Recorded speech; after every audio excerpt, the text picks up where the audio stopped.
Hey everybody, Greg Marchand here. Look, I want you to pay attention to your competition, but not in the way that maybe you think I mean it. What I mean by that is I want you to know what they're doing, what they're not doing, and how do you guys fit together. Some of the best shops that I've ever known in my life were within a block, 2 blocks, half a mile in a small town. They were all shops in a small town in one case, but they didn't see each other as competitors. They collaborated with each other. They were in each other's shops every day. They were talking to each other every day. They were solving problems with one another every day.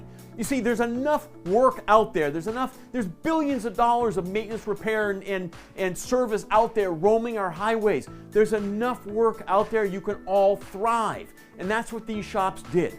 Because if one shop learned something and shared it with everybody else, it raised the game for everybody. And everybody began to thrive, right? 3 heads are better than 1, but we know this. So yes, pay attention to what your competition is doing, but don't see them as competition, see them as a potential collaborator. If they don't want to collaborate, that's fine. That's not on you. But don't see other shops in your area as competition. There's enough work out there to go around. Stick a comment down here if you got something to say about that. Click that subscribe button. Keep up the great work and never, ever, ever stop learning.